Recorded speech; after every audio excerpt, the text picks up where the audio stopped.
Well, it looks like we have a pretty group here already, so I think I'll go ahead and get started.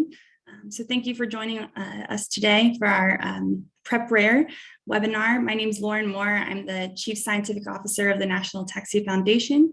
I have a PhD in neuroscience. I did my graduate research on different types of ataxias and drug development for ataxias before going into industry for a couple of years and joining NAF earlier this year. So I'm really excited to share with you all my experience and what I learned from working both in early drug development for ataxias and then what I learned from industry. But I also want to bring to your attention anyone who hasn't heard me speak before that I also come from a family that has ataxia. In our case, we have SCA3. So as I'm going through this, just please know that I also am very interested in this subject and very eager to see the success and have at different times also felt the same kind of frustrations that you all have felt by the lack of treatments available to ataxia patients right now. So I'm going to go ahead and get started. And again, today, the topic of today's webinar will be an intro to drug development for ataxias. So I thought I would start and really lay out the landscape of where ataxia research started and how it's progressed to today. So I went through PubMed, which is this database of all peer-reviewed scientific and research articles, and typed in ataxia, and I found the very first reference to a peer-reviewed research publication on ataxia from 1870. And this was just a study of a couple individuals who exhibited locomotor ataxia. And you can see that from 1870 up until about the early 20th century, you don't have too much research being done. I will mention that in 1957, this foundation, the National Ataxia Foundation, was founded and was one of the first patient organization groups to bring individuals with different types of ataxias together here in the United States. In the 1970s, we start to see the very first references to clinical trials for ataxia. Earlier than that, there was multiple papers where they looked at a single drug and a single patient and considering whether or not it seemed to help that patient or not. But the idea of an organized clinical trial of what we understand today really began in the 1970s. And I've noted here 1993 in this reference to the number of articles published on PubMed. And you can see that we see a really rapid growth in the number of publications that started around 1993. And that's because that's when we started finally being able to identify and sequence the genetic mutations in the genes that are associated with ataxia. And we're able to further categorize these different diseases based on their genetic causes. So the first dominant ataxia was discovered in 1993 called spinocerebellar ataxia type 1 or SCA1. And then the identification of the first recessive ataxia mutation for ataxia telangiectasia was discovered in 1995. And after that, you really see many, many more genetic causes of ataxia being discovered very rapidly as our ability to sequence genes improved, the cost for sequencing greatly decreased, and our just understanding of all of these different diseases really expanded in that time period. So I'll bring us up to 2021, where just last year there was over 2,800 papers published about ataxia. And at this point in time, we know of about 550 known genes that either directly cause ataxia or are associated with ataxia disorders.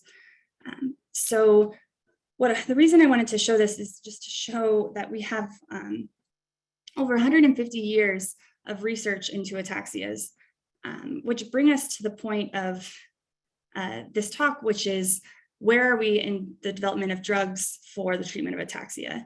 And so I do want to invite all of you to type into the chat box in Zoom if you are willing to say what year was the first year that you heard either a physician or someone else say a treatment for ataxia is only a few years away. I know for my family, very soon after my father's diagnosis, over 15 years ago, they were told that a treatment would be right around the corner, only a couple years away. and no worries. And I know that this is a common theme that many individuals that are affected with ataxia come across, where we're provided hope, but we're not provided the actual product that was promised. I see the earliest one is actually coming from my mother, Sue Moore, 1998.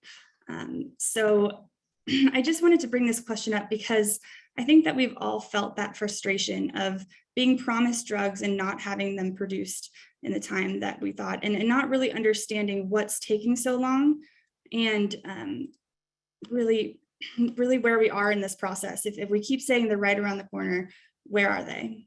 So the goal of today is to help all of us understand really the key steps in this drug development and clinical trials pipeline, and to better understand how long each steps in this process take. And then furthermore, to understand the current landscape of institutions and drug companies working on ataxias, and how far these treatments have progressed along this established drug development and clinical trial pipeline. And then finally, I want to help each of you try to identify ways that you can help support in the drug development process for ataxias, and encourage drug companies to come into the ataxia space and invest, and to help these therapies progress through this drug development and clinical trial pipeline as potential study participants yourself. Okay, so drug development. So the first thing that I want to say about drug development is that it is a very long and a very expensive and traditionally risky process for pharmaceutical companies. So there was a recent study published where it looked at every drug that was brought into this clinical trial pipeline from early stages of development through FDA approval. And in this study, they looked at 65 specifically, and they found that the median cost for the research and development to that drug company was about $985 million. So we're talking almost $1 billion in investment to bring a drug from early idea stages through to actual commercialization. And in addition to that, when we're looking at a potential new drug entering early phases of the clinical trials, we have a very low approval rate, especially for those that are just entering the earliest phases or phase 1. So we're having less than 15% of drugs that enter this phase 1 stage going on to FDA approval. So kind of the takeaways from that is that making a drug is very expensive, and that most do inevitably fail in early clinical trial phases. So yes, that sounds like quite a bummer, but I do want to also emphasize that yet today I was able to count over 30 companies that have publicly announced that they're initiating or are somewhere in this $1 billion process and are willing to take this bet and take this risk for ataxia and to develop drugs for ataxia. Sorry, my computer's a little. Okay, so when a drug company is trying to decide whether they want to invest in a particular rare disease, there's several factors that they bring, that they consider. And I've had drug companies actually approach me and ask questions like this as they're determining whether or not this is going to be a primary target that they decide to invest in. So one of the first things they look at is what is the patient population size and how well are they organized? So the way that this can be assessed is that there are different research studies that are done to try to count patients or try to count how many people are effective in specific areas. And one of the, what this brings us to is that we need to have our patients well organized and know where they are in order to further convince these drug companies to invest. So one of the ways that patients themselves can do this is through registering to patient registries. We have a lot of information on the National Ataxia Foundation site onto how to register, specifically on the CORDS Rare Disease Registry. There are also some other disease-specific registries there. But what this does is that when a drug company comes to us and asks, how many patients, would there be enough patients to run a clinical trial, we can point to these patient registries and say, look, there are this many patients, and they are very eager and interested in participating in clinical studies. And furthermore, through our patient advocacy groups, we're also able to reach out to these individuals and further demonstrate that our patient population is eager to participate in clinical trials, and that we do have enough patients both to run clinical trials and to make it worthwhile to develop therapies in this disease space. Now, I know many of you are thinking, I have a very rare type of disease. There's, I only know a couple other people in my social group who have this disease through Facebook or through support groups, or maybe you don't even know anyone else who has your rare disease. And what I want to say to that is that small population size isn't necessarily a bad thing when it comes to deciding whether to invest in a drug development in a rare disease space. There have been several different acts and laws passed in recent decades to try to encourage drug companies to invest in rare disease spaces. One that I'll highlight is the Orphan Drug Act that was published in 1983 that created some very attractive incentives for companies to invest in rare disease spaces, things like decreasing the tax rate or allowing companies to have ownership of a drug or idea for longer periods of time before having to file certain kind of regulatory affairs. And so the induction of this law has really expanded and exponentially grown the number of companies that are investing in rare disease space. I'm showing here on the right, it's a chart of number of new orphan drug designations. So this is every single one on these counts is a company that's saying that they want to produce a drug that targets a rare disease. And so you can see that overall the rare disease investment is really expanding over time. And I'll note that there's an equivalent act passed in Europe. And so you can see that in blue is those orphan drug designations in the US, and in red is those for a similar European regulatory body. So both in the US and in Europe, we're getting an expansion of investment in drugs specifically for rare diseases. And I just want to reiterate that patients can help drive these efforts through enrollment in patient registries and participation in clinical research. And this will in turn increase drug company investment in ataxias. The more organized and educated we can be about our diseases and about what it takes to be a clinical trial participant, and the more easily that you can be enrolled in these trials, the more interested we can get these drug companies to be to continue to work in these spaces. Sorry, one moment.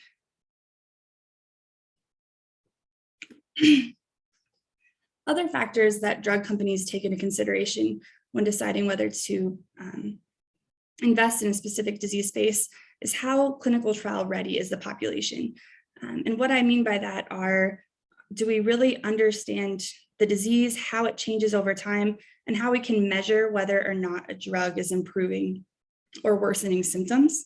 And do we have experienced clinicians or research centers where ataxia patients are seen, and these companies can work with experts in the field who are experienced in working with ataxia patients? Thankfully, our ataxia space has really grown, and we have really leaders in the ataxia field who have been conducting clinical research for decades now, and have been very active participants in the ataxia research space. In addition, of course, it matters what we know about the disease, and have we identified targets? And in addition, do we have good disease model systems to study the disease? And I will again highlight that both of these knowledge of disease and clinical trial readiness really depend on patient participation in ataxia natural history studies, like some of those that I've shown on the right. Specifically, the CRCSCA down on the bottom left-hand corner is a natural history study that's being sponsored by NAF to observe changes in ataxia symptoms over time in several different types of spinocerebellar ataxia. And this is continuing to enroll patients. And this data has already proven critical to help drug companies design and prepare for clinical trials.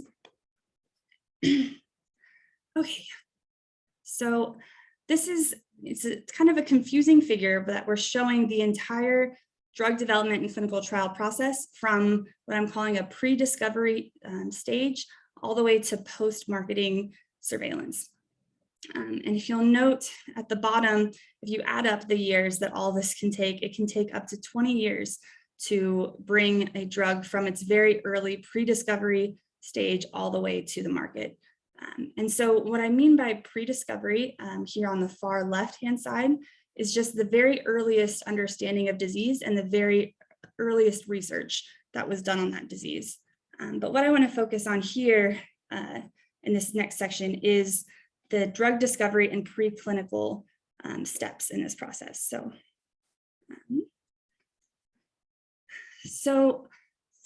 I'm combining the discovery and preclinical phases of drug development because these are really just the early workings of both academia and pharma in further understanding the disease, starting to develop compounds or other types of biologics or therapeutics that can potentially target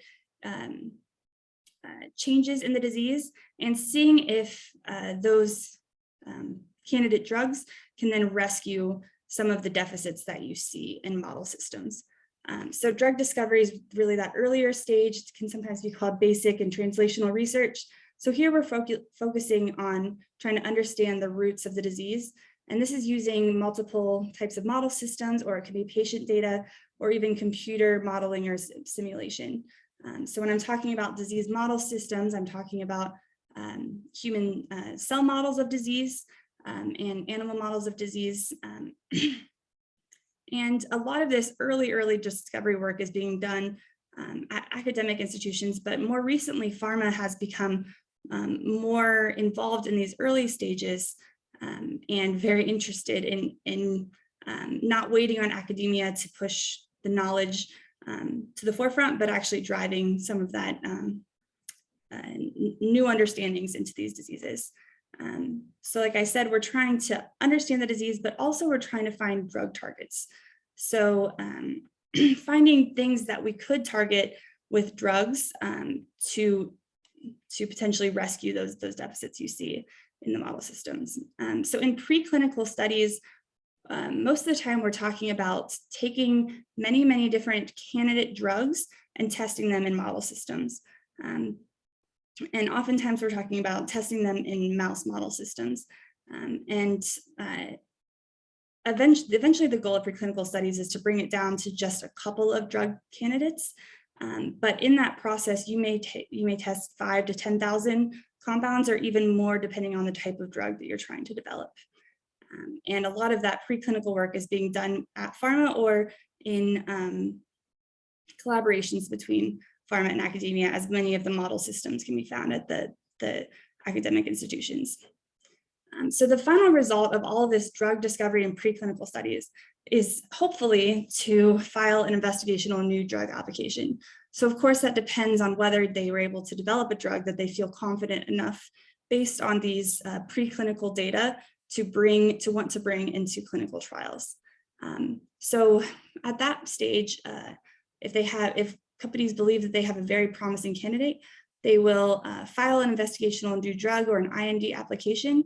And this is, in the US, it's filed to the FDA for review. And the goals of this IND are to ensure the subject and patient safety by supplying all of the information needed about the drug and any preclinical testing that was performed on the drug to demonstrate that it's safe and that specific measures were taken to identify potential toxicity in the drug or different interactions that the drug may have in the human system.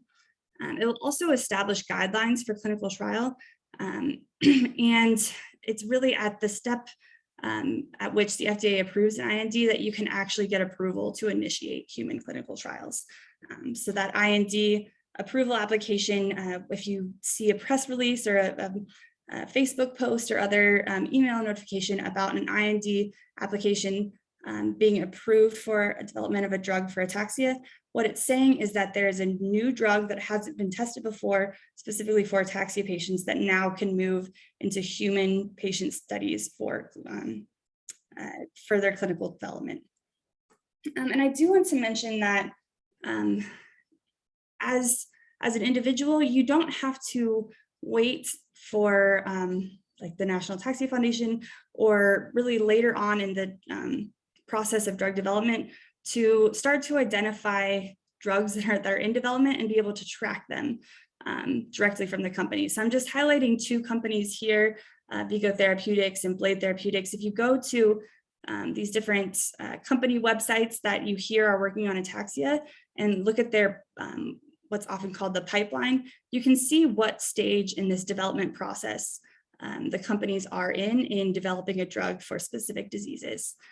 So in this case, in Vigo Therapeutics, they have a drug for SCA1 and a drug for SCA3, and they're in what they're calling their non-clinical, which is the equivalent to that preclinical stage, but they're out of that discovery stage. So the next step here would be to apply for IND approval once this preclinical phase is over. And then here with Blade Therapeutics, they're in what they're calling their preclinical, which are also called the IND enabling studies for SCA3 and Huntington's disease. And I just highlight these two. There's many more that I could reference, but just wanted to bring those up here. Okay. So let's say we've gone down from that 5,000 to 10,000 compounds, brought it through preclinical testing and safety testing in animals. It's taken about 3 to 6 years. We submitted the IND approval and we got FDA approval to move on into clinical trials. And so now we're here in this clinical trials, which is typically broken down into 3 different phases. So I'm going to go into a little bit more about clinical trial design and what happens at each of these stages in the process. Okay, so let's start with who is actually running these clinical trials and who is paying for them. So that organization or individual that's funding and overseeing the entire clinical trial and is also responsible for collecting and analyzing the data and making sure that the trial is meeting the regulations set out by their study protocol. They're called the clinical trial sponsor. The clinical trial itself can take place at one or multiple clinical trial sites. These are typically research hospitals or other type of medical centers. They usually have experts in the type of disease that is being studied. These clinical trial sites are selected by the sponsor and approved in the protocol. So they're typically separated around the US, and they may be chosen based on the number of ataxia patients seen in that area or the expertise of the institution where the trial is being held. And most clinical trial sites will have at least one clinical study coordinator. So this is an individual who manages the trial at the site and will often be the key contact for study participants.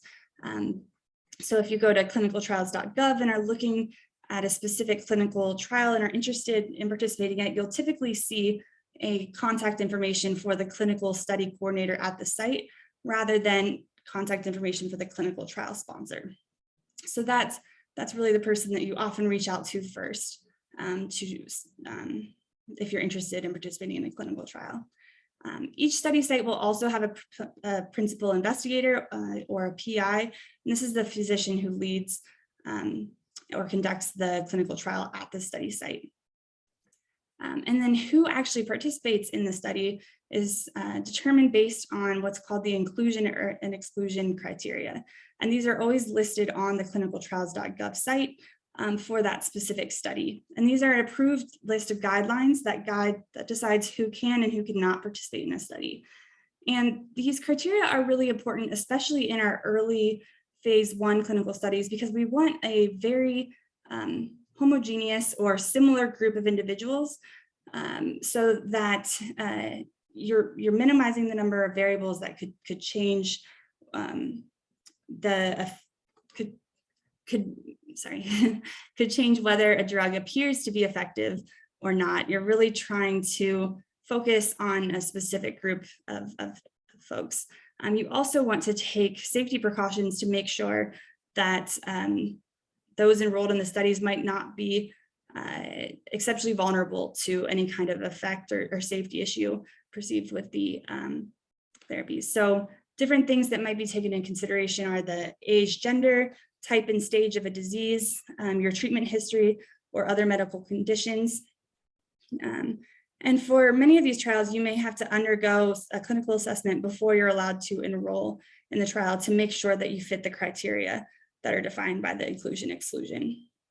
And I'll note here that for many of the drugs that are being developed for ataxia, some of them are specific to a single type of genetic ataxia, whereas others are more generalized and may include individuals with multiple types of ataxia or even sporadic ataxia, which is where you don't know what type of mutation you have in the trial design.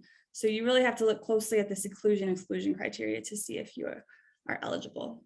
I do want to remark on some of the different ways that trials are regulated to try to make sure that we're not introducing any kind of bias that would affect our ability to interpret the data. And so one of the most important and most commonly used controls that are used in clinical trial designs is what's called a placebo-controlled trial. So this is where you take your entire patient population that's going to be involved in the study, and you break them into different groups where one group is going to receive the investigational new drug, and then the other is going to receive an inactive or what's commonly called a placebo that resembles the treatment. And therefore you can compare them directly. You can compare the active and inactive without introducing some kind of placebo effect into the results. How individuals are determined whether they go into the active or inactive group is through a process commonly called randomization. And so going into a trial that is a placebo-controlled randomized study, you're not going to know whether or not you're going to be put in the active or inactive group. This is done completely randomly, and it's often done in a what's called a double-blinded way, in which neither the researchers that are directly interacting with the patients and performing the test or delivering the therapies know whether or not that individual is receiving an active or placebo. In addition, in more invasive clinical trials where, for example, a drug is being injected into this cerebral spinal fluid through a spinal tap, they may also have what's called a sham procedure, where both those in the active and inactive group are undergoing a similar procedure, but one is receiving the drug and one is not.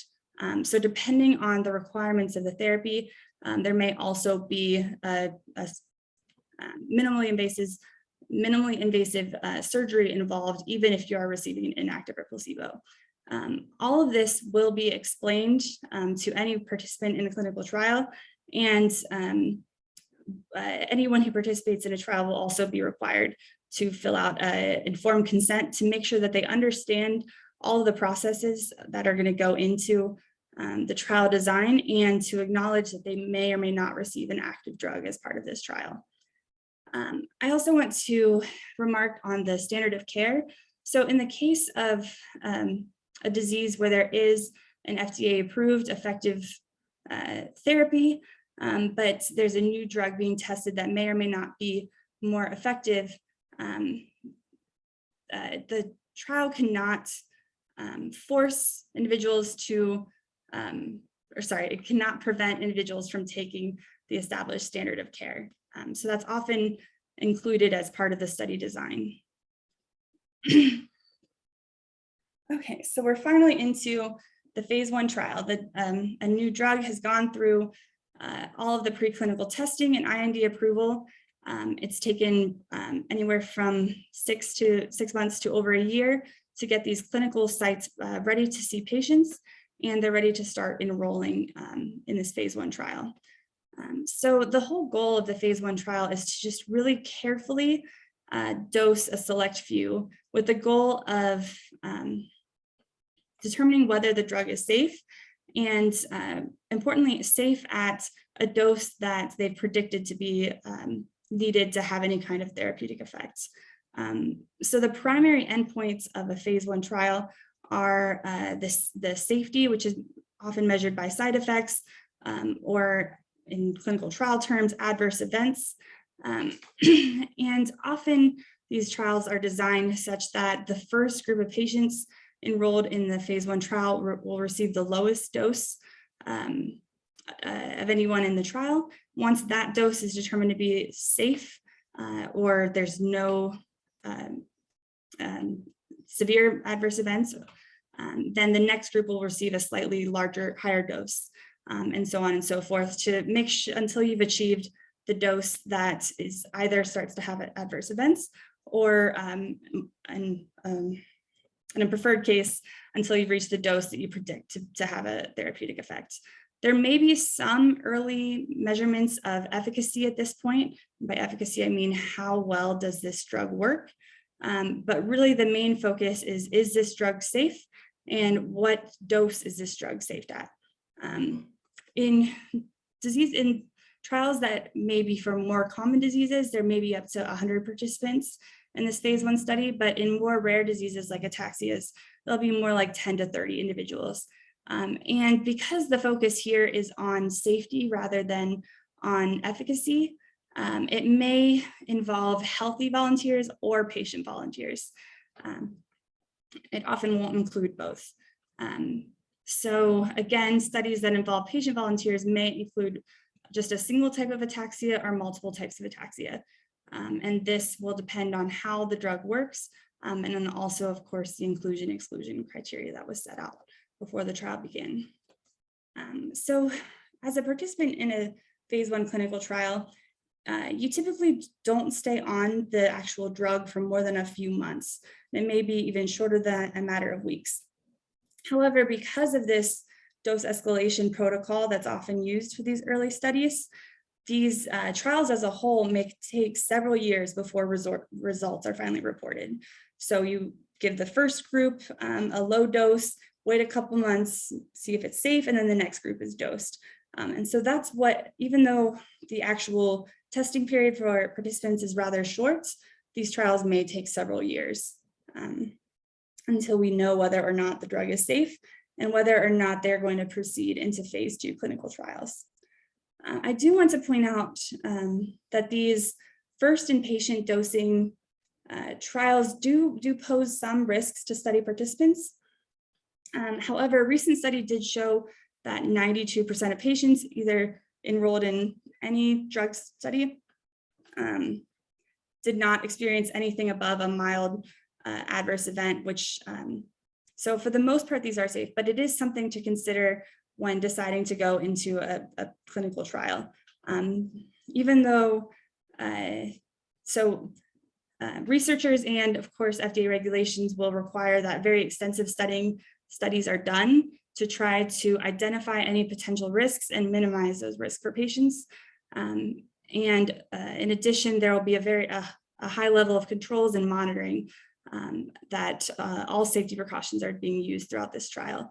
And just like any clinical trial, a patient is able to leave the study at any time, although folks are strongly encouraged not to leave the study unless necessary, because this really can affect the quality of the data that arises from the studies. Okay, so once a phase 1 clinical trial is complete, if the drug is deemed safe and the sponsor decides to continue on to the trial, they'll have to get approval again for the protocol for a phase 2 clinical trial. But once approved, this will go into the phase 2, which is really focused on the safety and efficacy of the drug in patients. This is often done in a slightly larger group of folks than the phase 1 trial, Again, we're looking at maybe 50 to 300 individuals. And unlike the phase 1 study, this is typically done in individuals that have the disease that the drug is being designed for. So it'll expand on the safety studies that were done in the phase 1 trial to identify side effects or identify any adverse events, especially at the dose selected. We'll be taking that larger dose and putting it into a larger number of people. But here we're really going to start to find out how well this drug works. And we can't tell how well a drug works unless we have ways of measuring the efficacy. So the ways we do that are by measuring things like biomarkers or performing clinical assessments. So did want to define those here. So biomarkers and clinical assessments are tools or measurements used to evaluate whether a treatment is improving, having no effect, or worsening symptoms. And these things can be measured in multiple ways. Sometimes we're looking at MRI imaging. Sometimes we're looking at different markers in the blood or cerebral spinal fluid, but you could also be put through different cognitive and motor tests. So individuals who participate in these phase 2 clinical trials will often be evaluated for these different markers and assessments prior to initiating the study, and then at different points in the study, we'll then have to go through them again to see whether there's any change after the delivery of the drug. So for these phase 2 trials, they're typically a bit longer than phase 1. The testing period for our participant may be months to years. And then again, the results typically take multiple years to report. So a little bit longer to find out overall across the entire patient population, whether it worked. These phase 2 trials often are placebo controlled. And again, double blinding is very important to try to control for any possible bias. One thing that is important to note about the phase 2 trials is that if a drug in a trial is deemed safe and there is some potential for sign of efficacy based on the results in patients, sponsors may choose to allow study participants to enroll in what's called an open label extension. So this is where upon the completion of a study, participants, whether they receive the active or placebo, can then choose to take the actual study drug for some further period of time. This will help companies collect even more efficacy data in patients. It allows those who are enrolled to continue on the drug if they have, if they choose to. They're not required to, and it helps to get more longer-term data on how effective these drugs and how safe these drugs are in patients. And of course, in this open label extension, there will still be continued monitoring of patients for both side effects and efficacy over time. So I thought I would again highlight a couple companies and where they are in this drug development pipeline. Again, if you go to any of these companies' websites, look typically under their pipeline, you can see where what drugs they're working on, what diseases they're targeting, and how far along they are in the process. So this SLS-005 or Trehalose is going into a phase 3 study for spinocerebellar ataxias, and actually representative from Selos will be presenting on this drug and trial design at an upcoming PrepRARE, so please look out for that. And then here I'm just highlighting Ionis, who's working with Biogen, and they are well into their phase 1 clinical trial for SCA3, and Dr. Rosa Chung from Biogen presented on that drug at a previous PrepRARE, so I invite you to go and check that out. All previous PrepRARE webinars are on the NAF website. So finally, after a phase 2 trial, we come to the phase 3 trial, which is really often called the pivotal clinical trial that really determines whether a drug is going to stop in its development or continue on into FDA approval and commercialization. So in many cases, the aim is to confirm the efficacy that was observed in the phase 2 trial and continue to collect safety information. So here we're going from 50 to a couple hundred patients upwards to 1,000. This often won't happen in diseases like ataxia, where we're working with a rare population, but we are trying to get this therapy into as many folks as possible to be able to determine both the safety and see how this drug is working over a very long period of time. So this, just like how the number of patients is getting larger, the testing period is also getting longer. So participants in this period may be on the drug for 1 to 2 or even more years, and the entire study may last upwards to 4 or more years. So at the end of this phase 3 trial, sponsors will collect all of the results from all of the patients in this phase 3 trial and previous trials, and will then use that information to determine whether or not they want to go on to submit a new drug application or an NDA to the US FDA. So this NDA is required for any new potential therapy to be able to start to go into the commercialization phase and being able to actually be given to individuals not enrolled in the clinical study. So the NDA will include all animal and human data that's been collected from all of the studies up to date. They'll also include a lot of information about the drug and other testing that was done on the drug. So this FDA review process of NDA can take upwards to 2 years, but there have been movement towards more fast track designations and approvals for drugs, especially for those in rare disease spaces where an effective therapy isn't available and the disease severity is high. So this really is the NDA application is the last step before a company can start to manufacture and sell the drug. So if you see that an NDA application is submitted, that means that the company is hoping to bring this drug into commercialization. So again, I'm going to show this figure from this pre-discovery phase all the way up to the NDA submitted and approved.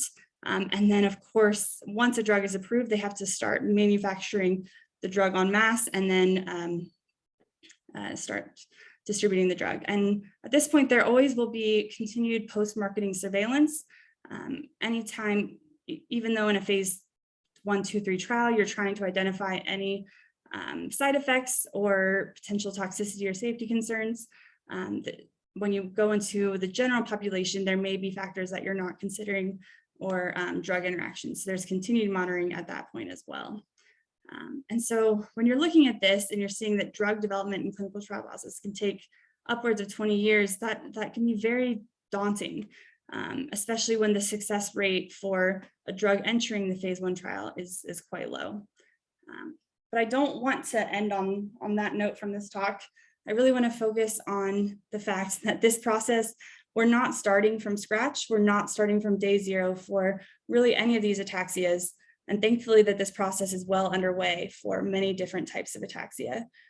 So I'm highlighting here, I've shown this, a similar figure in a previous PrepRARE, but the NAF is collecting information from different companies about drugs that are in development for different types of ataxia, and we're in the process of adding these to the NAF website so that you can start tracking these steps on your own. And one of the main goals of today was to help all of you be able to understand what these steps mean that are shown at the top here. So we have the discovery, preclinical development, IND filed, phase 1, 2, 3, NDA filed and available to patients.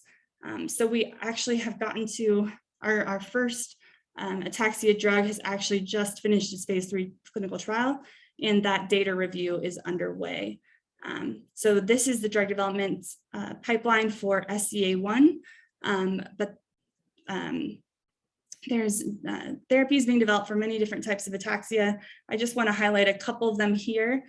So here's SCA2, and then SCA3, SCA6, and SCA7. So we're going to be continually updating these and adding new pipelines to the website so that we can all together track the progress of these drugs as they move to clinical trials so that we can have a better understanding of where the drugs are in the pipeline and how soon these might be available to patients. And I also wanted to just finally point out that many of these treatments, some of them may be specific for a single type of ataxia, but there are many that are being developed that may have therapeutic effects on multiple types of ataxia. So if you don't see your specific disease up here, that doesn't mean there isn't a drug in development that may have beneficial effects for your type of ataxia. So I do just want to wrap up with some key takeaways from today. I think we can all appreciate that making a drug is a very expensive, long and risky process, but more and more companies are choosing to take that potentially billion-dollar step and investing in ataxias each year. And some of the reasons that companies have decided to invest in this space is that we have, over the last 150 years, really improved our understanding of these diseases through successful efforts with our academic researchers and the pharma companies that we're working with, as well as really active participation of our patient population in driving these efforts and demonstrating the clinical trial readiness for ataxias. So I did just want to finally end with, as an individual affected with a rare disease, you can play a large role in encouraging drug companies to invest in ataxias through multiple different ways, but I did just want to highlight how important it is to enroll in patient registries, not only so that we can encourage companies to invest in this space, but also so that you as an individual can get information about your disease, as well as when a clinical trial or a study comes up that you might be eligible for, you'll be contacted and given that information and allowed to make that decision yourself as to whether you want to enroll in some clinical studies. And then finally, participation in natural history studies has been absolutely pivotal in being able to bring any drug to clinical trial. And I encourage anyone who's able and interested to look into different natural history studies and see if it's something you might be able to do and something you might be interested in as a way to help further advance research and drug development for ataxias. So I just wanted to say thank you all today. If anyone would like to ask questions, we have about 10 minutes left today, so I'd be happy to answer any questions they might have. Thanks, Lauren. And I would just also add, I put a few links to the things that you mentioned in the chat for everyone to see as well. And I was taking notes on questions, so I have a few ready whenever you're ready. Yep, go ahead. All right. So the first question, how involved or intense is the IND process? And do you know how many pages are typically in an IND? Yes, I don't have an average, but I know that they are hundreds of pages long. They'll include every test that was really performed on that single entity. So companies are very careful about how they keep their data and how they track it over time. So a single experiment done by this person on this date should be recorded, and the results should be shown with any deviations from the protocol included. So they're going to include both efficacy testing, so showing how they showed the drug works, but then also all of any safety studies, such as those done on mice or other animals in the preparation. And yes, these are typically hundreds of pages long, and they will take months to a year to evaluate. Great, thank you. Next question, would drugs designed for SCA 1 or 3 ever be available to someone with sporadic ataxia? It really depends on the type of drug being developed. There are a number of drugs being developed that are targeting either specifically the protein that is disrupted in ataxia, or even the gene or RNA that encodes that gene. So if it's a drug that's targeting the underlying cause of a genetic disease, it may not be effective, but if it's a drug that is targeting a shared biological change that's shared across multiple types of ataxia, it might be helpful in multiple types of a disease. So even for a drug that might have effects in multiple types of ataxia, oftentimes with a clinical trial, they'll focus on a single or only a couple types of genetic ataxia, not because they don't necessarily think it will work in other types, but because you need a more uniform or more common group of patients to test the drug to see if it works.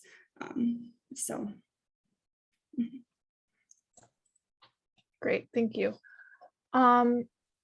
How can I go about getting genetic testing, or sometimes called DNA testing? And do you know if there are any differences across countries in how one might get genetic testing?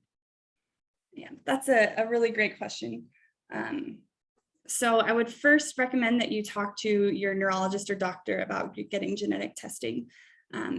The costs of genetic testing can greatly differ depending on what type of testing you need to have performed and what country you're in. So I'm just going to focus on the US here. I do want to highlight that the National Ataxia Foundation just started a free genetic counseling and genetic testing program for certain types of ataxia.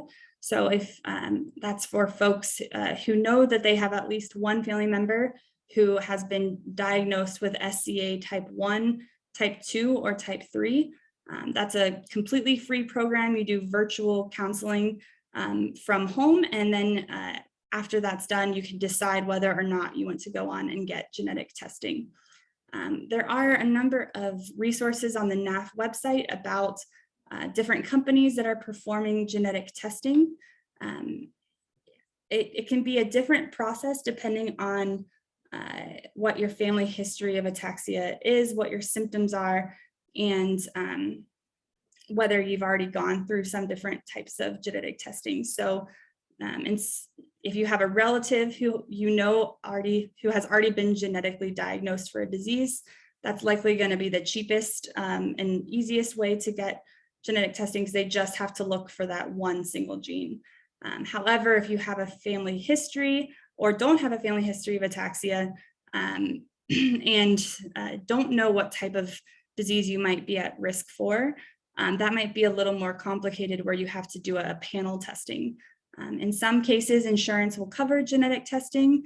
Other cases, it won't. So I strongly encourage you to talk to your neurologist or a genetic counselor to see what type of genetic testing might be appropriate for you and what might be covered by insurance or your provider.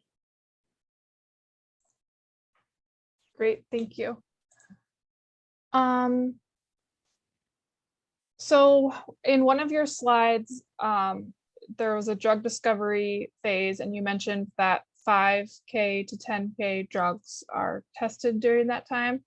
Someone was wondering, how do they test so many drugs during that time? It's a great question. When we're talking about tens to even hundreds of thousands of drugs, we're talking about a process called high throughput screening. So these are usually experimental designs, typically using like a cell line with some easy readout. So measuring, so if we think that levels of some type of protein are predictive of disease, and we want to try to decrease levels of that protein, maybe we'll attach like a fluorescent label to that disease protein, and we'll test hundreds of thousands of drugs in a bunch of different wells on a plate and see if we can decrease levels of that fluorescent expression. So that's just one example of how that's done. There's many other kinds of readouts you can do. You can measure the levels of RNA, which are the little molecules that carry information to make proteins. You can look at how well cells survive after you give a certain treatment. So there's many different ways of doing it, but it typically is started with a relatively simple experiment involving cells. And this can be either repurposing existing drugs. So there are a lot of libraries that exist of a lot of small molecules where you just test drugs that already exist or have been developed previously to see if any of those also coincidentally do the thing that you think needs to be done to fix the disease. Thanks. Sounds intense. I'm still getting more questions, so I think we'll keep going here for at least a couple more minutes. Do you have more information about stem cell therapy trials going on in SCA3 by Sklenou Biotech? Are you familiar with that? Yeah, I don't have that information right in front of me, but when that pipeline is posted on the website, we'll have information about those trials.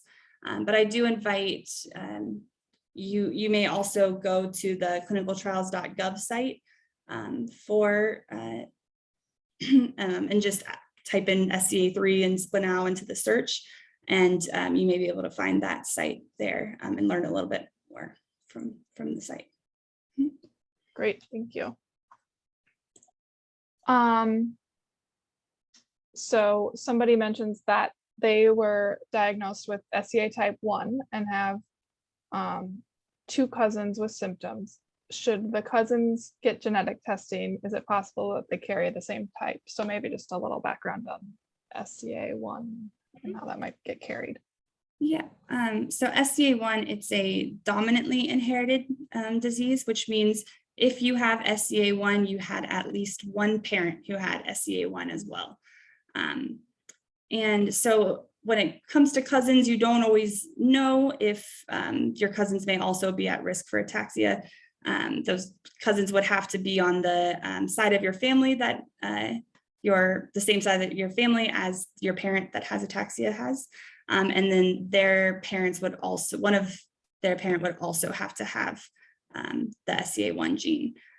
So all that to say, I don't know if they may be at risk for SCA1, but it is definitely something you can talk about within your family. You can talk to your neurologist, or you can encourage them to go to a genetic counselor to learn a little bit more about it.